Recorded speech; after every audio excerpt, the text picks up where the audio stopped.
Так, оқушылар, бізде үй жұмысындағы берілген есептер, 15-ші есептен бастап қарастырайық, кеттік. Бізде не дейді? 3 ақ, 3 қара, 4 көк, Қараңғы ең кемінде неше қарындаш алса, олардың көк түсті болуы дейді. Яғни көк түс шығу керек бізде. Ең кемінде көк түстен біреу болу керек арасында, Енді мен не істеймін? Бірінші 3 ақты, одан кейін 3 қараны шығарып тастадым. Енді бізде әлі бір көк түсті шығу керек. Минимально. Бір көкті қосам. Не болады? 7. Яғни бізде ең минималды түрде алу керек шарлар ол 7 А жауабында. Кеттік. Сумкада 3 ақ, 4 қара. 3 ақ, 3 қара, 3 ақ және 4 көк түсті қарындаштар бар дейді. Енді ақ түстің бір қарындаш болу керек. Тура болса, бірақ бізде ақ түс сұрап жатыр, көк емес. Ақ түс үшін не істейміз? 4 көк түсті алып тастаймын. Мынау 3 қараны алып тастаймын. Одан кейін хотя бы біреусі не болу керек дейді? Ақ болу керек дейді. Онда 4 пен 3-ті қосам 7, 7-ге 1-ді қосам 8. Д жауабы. Түсінікті ғой, Кеттік келесі.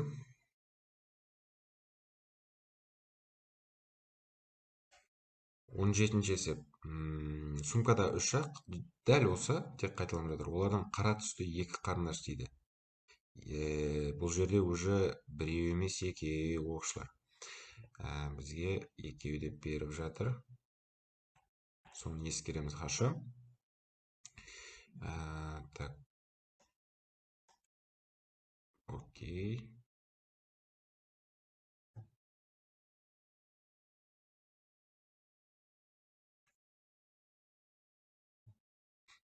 Вообще көрінмейді екен.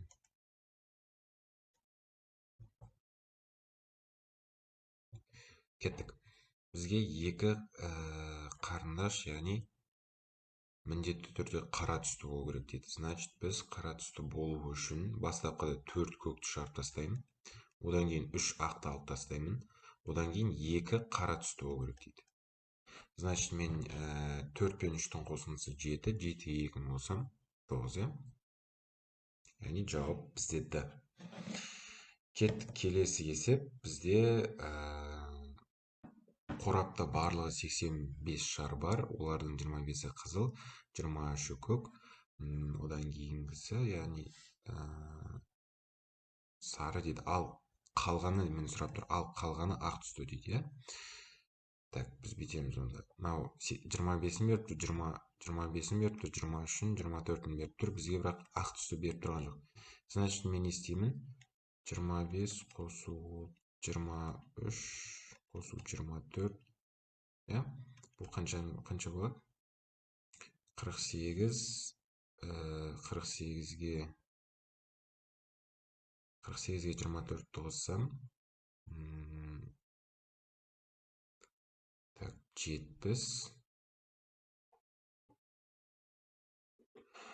72 болады менде. 72. Енді 72 шар, қалғаны ақ дейді. 85 бар бізде общий, Бізде общий 85. Мінекей. Значит, ақ шарымыз қанша? 72 болып тұр, мұнау қызыл, көк бәрін қосқанда. Значит, 72 мен 82-ның арасы 13 шарымыз, ақ түсті екен. Енді бізден сұрап жатыр. Сары немесе көк түсті дейді. Көк түсіміз мынау, 23 деп берген, сары түсіміз мынау. Көк түсті бір шар шығарғанда нақты сенімді сары немесе көк деп тұр. Енді мен есем сары немесе көктен басқаларын шығарып тастаймын. Ол бізде 25 қызыл түсті қосылады. 13 ақ түсті.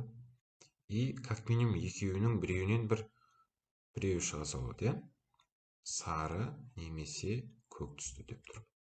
25-ке 13-ті қосам 38, оған 1 қосам 39. Жауап А екен. Кеттік келесі. Гүлнұрдың анасы етпен 30, мынау бірінші есептерге ұқсайды екен. Гүлнұрдың анасы етпен 30, картоппен 20, тосаппен 15 бірінші есепке ұқсайды. Даже қайталанған ба? Бізде сұрап тұр тосаптан жасалынғанда, яғни шығару үшін ең кем дегенде. Мен не істеймін? Еттен жасалған пирогты и картоптан жасалған пирогты и өзіне қосуым керекпін. Тағы біреуді ұштап сенімді түрде мен алып жатырмын тосаптан жасалған пирогты ол үшін. Үшеуін қостым, не болады? 51. Ответ 51. Хорошо? Кеттік келесі. 20-шы есеп. 23 оқушының 14-і химия сабағына дайындалмай келген. Қызық есеп екен. Дайындалмай келген оқушылар туралы екен мына есеп. Қызықты, иә? Так, бірақ мұғалім оқушылардың қайсысы дайындалмай келген білмейді дейді. Мұғалім сабаққа дайындалмай келген оқушыны тақтаға шығарғаны нақты сенімді болу үшін кем дегенде неше оқушыны тақтаға шығару керек дейді. Окей, мысалы мен білмеймін, допустим, кім сабақ орындамай келген, бірақ менде 23 оқушы бар, вообще 23 оқушым бар, иә, класста. Оның 14-сі неге дайындалмайды? 14-і дайындалмай келеді, вообще ешқандай үй жұмысын орындамайды. Ал, соответственно, бізде үй жұмысы қалғаны, осылардың қалғаны бізде үй жұмысын орындап, молодцы, красавчики, дайындалып, күшті, о деп келеді. Значит, мыналардың қалғаны мен 23-тен 14 азайтып тастамайын ба? Бізде 9 адам, молодцы, өй жәндерім, осы адамдар дайындалып келеді екен. Енді бізге сұрап тұр. Мұғалім дайындалмай келген оқушыны тақтаға шығару үшін қанша оқушыны шығару керек дейді тақтаға. Мен бірінші бітем. 9 дайындалған оқушыны шығарам. Одан кейін сенімді болу үшін тағы бір оқушыны шығармайым ба? Иә? 10. Демек бізде 10 оқушыны шығарғаннан кейін келесі оқушылардың барлығы дайындалмаған, яғни ол кезде мен что уверен болам, нақты сенімді болам, что ол оқушылар дайындалмай келген деп. Значит, бізде ответ В. Хорошо?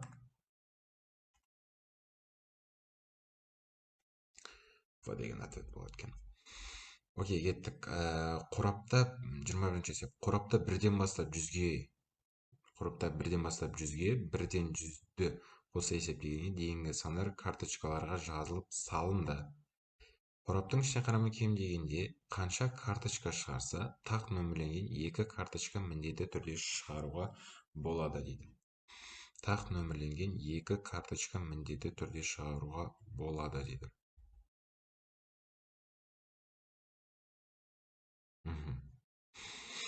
Бізде 1-ден бастап 100-ге дейін, 1 мен 100-ді қоса есептегенде дейді. Окей. Бізде 1 мен 100-ді қоса есептеп тұр. Бізде 100, яғни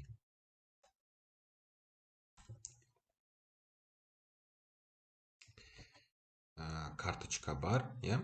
100 карточка бар, 1-ден 100-ге дейін.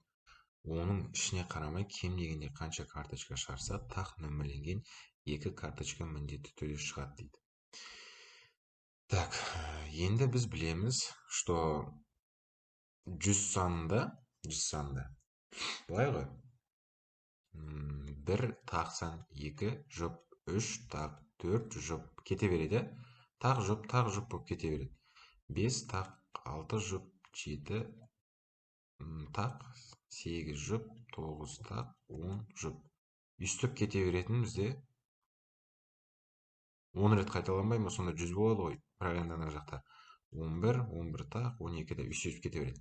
Значит, бізде бір қатарда түсініп тұрмыз, ана тең жартысы.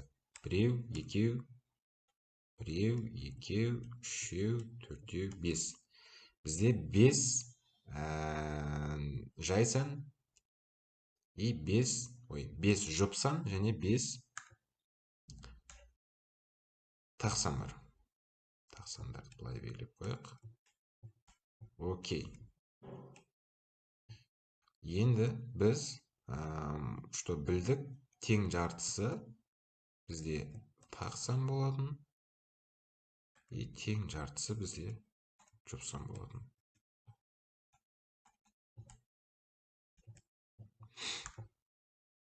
Бізде енді нені сұрап тұр?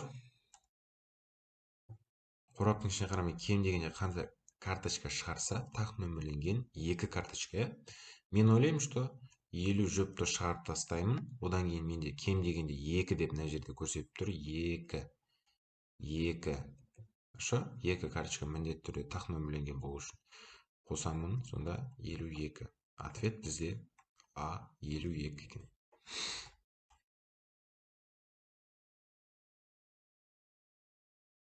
Так, мына нелер есептер жинағы бітті. Келесі есептер жинағына өтейік.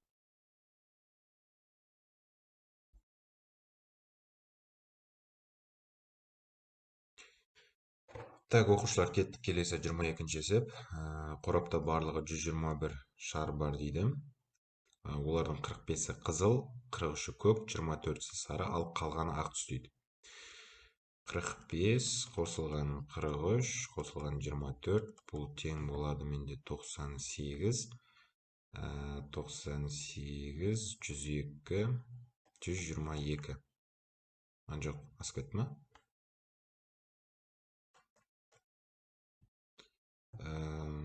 88 и 88-ге қоссақ 112.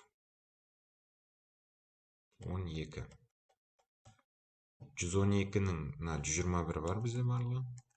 Азайтамын 112-ні. Қаншаны береді? 9. Бізде, значит, ақ түстегі қалған ақ түс деп тұр ғой. 9 шарымыз ақ екен. Окей. Ақ түсті бір шар шығарғанына нақты сенімді болу үшін қораптан қарамай ең аз дегенде қанша шар алатынын анықтаңыз. Окей. Ақ түстен басқасының бәрі мыналар, яғни мыналардың қосындысы.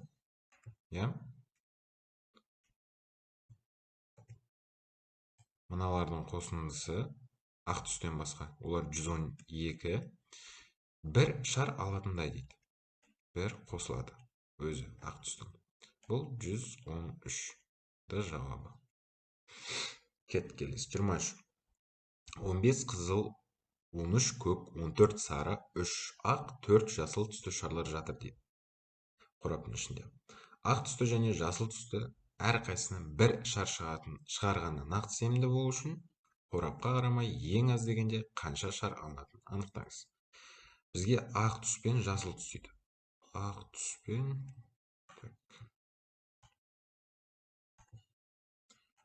ақ түс пен жасыл түс дейді. Біз 13 көкті, 14 сарыны шығарып тастаймыз әзірге. Енді бір әрқайсынан дейді, ақ түсті және жасыл түсті әрқайсынан бір шар шығарғанына сенімді болу үшін дейді. Мен ең кем деген вариант ол әрқайсынан бір шар шығу керек. Мына жерде екеуі 3 пен 4 тұр ғой, 3 ақ, 4 жасыл. Енді мен 3 ақты шығарсам, одан кейін тағы бір жасылды шығарсам, онда менде не болады? 100 пудов, яғни бір-бірден шығып тұр. Енді осының барлығының қосындысы 27, 30, 31. Так. Бұндай ответ 31 деген что-то жоқ. Бізде нені сұрап тұр өзі?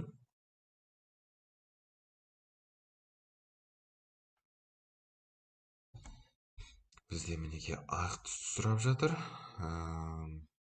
Одан кейін жасыл түсті сұрап жатыр.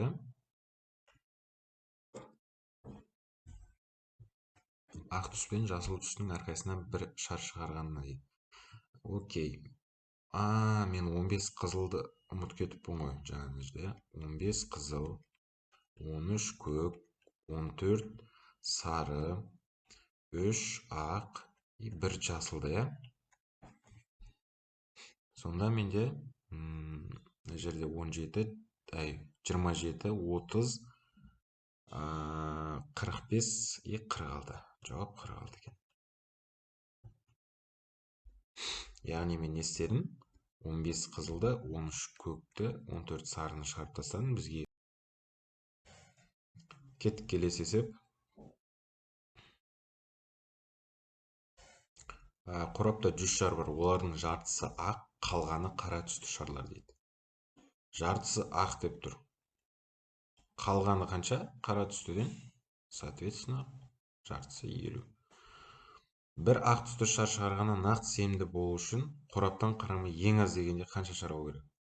Яғни мен біреу ақ шар шығу үшін 50 қараны алып тастаймын и бір сол ақты аламын. Сол кезде 51. Я? Бұл вариант. 25. Үстел үстінде 3 ақ, 3 қара, 4 жасыл түрлі түсті қарындаштар жатыр. Қараңғыда ең кемде неше қарындаш алса, олардың бірдей түсті 2 қарындаш міндетті түрде болуы мүмкіндігін табыңыз дейді. Мен не істеймін? Так, 25-ші есеп оқушылар. Үстел үстінде 3 ақ, 3 қара, 4 жасыл түсті қарындаштар, яғни бар дейді. Енді ең кемінде неше қарындаш алса, олардан бірдей түсті 2 қарындаш міндетті түрде болуы мүмкіндігі. Окей. Мен бүйтсем, 3 ақ, 3 қара, 4 жасыл, 3, яғни ақ түсті алып тастасам. Ақ түстер алынды,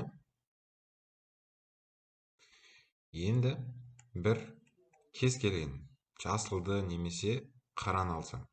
Бір кез келген.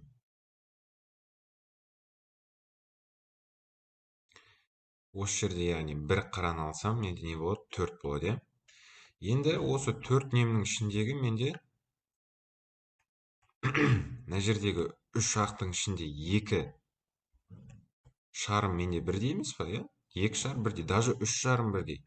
Сондықтан бізде ең минимал жағдай ол бастапқы бізде көрсетіп тұрған 3, немесе мына 3-тің орнына 3 қараны қоюға болады. 3 қара и кез келген бір басқа түсті алдық. 4. И бізде не болады? Мына 3 қараның ішінде явно бірдей түсті 2 шар бар. Жауап бізде, значит, 4. Бұл жауабында екен. Кеттік, келесі. Қораптың ішінде 12 сары түсті және 12 көк түсті қаламдар бар. Қораптың ішіне қарамай бір-біріне өзгеше түсті 2 қалам шығарғаны нақты сенімді болу үшін ең көп дегенде қанша қалам шығару керектігін табыңыз дейді. Хорошо. Қораптың ішіне қарамай бір-бірінен өзгеше, бір-бірінен өзгеше нелерді біз табу үшін 12 сары, 12 көк, 2 қалам алуымыз керек. Біз 2 қалам алуымыз керек. Бізде бастапқыда 12 сары немесе көк. Біз алған 12-мізді алып аламыз. Осыған қосамыз 2, яғни 2 түрлі түсті шығу үшін не істеймін? Мен мына жерде итаки мына жақта шығарып қойдым, мысалы көкті шығарайын. 12 көкті шығарып қойдым. Енді келесі менде 12 сарының хотя бы мен біреуін шығарсам, осы біреуі бар.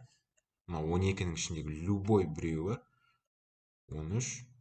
Осы екеуі маған нені береді? Яғни екеуі бір-бірінен өзгеше 2 қалам шығады.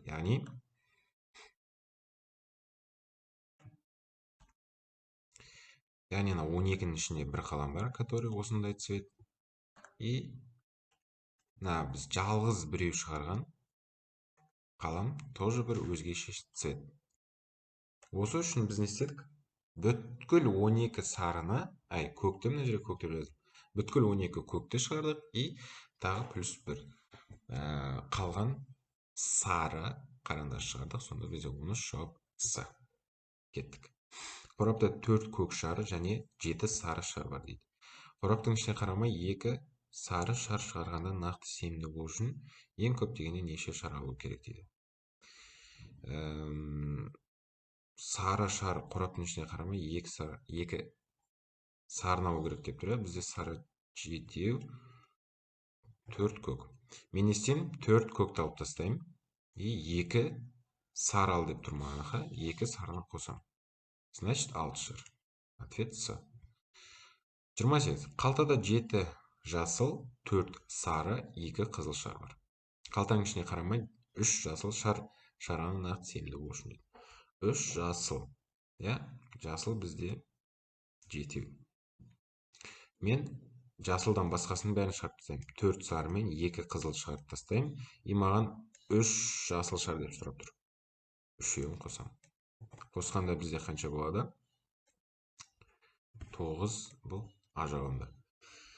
Сонымен біздегі үй жұмысы осындай болған. Қарапайым, қатты қиындық туғызбайды, тек логикамен. Сау болыңыздар, келесі кездескенше.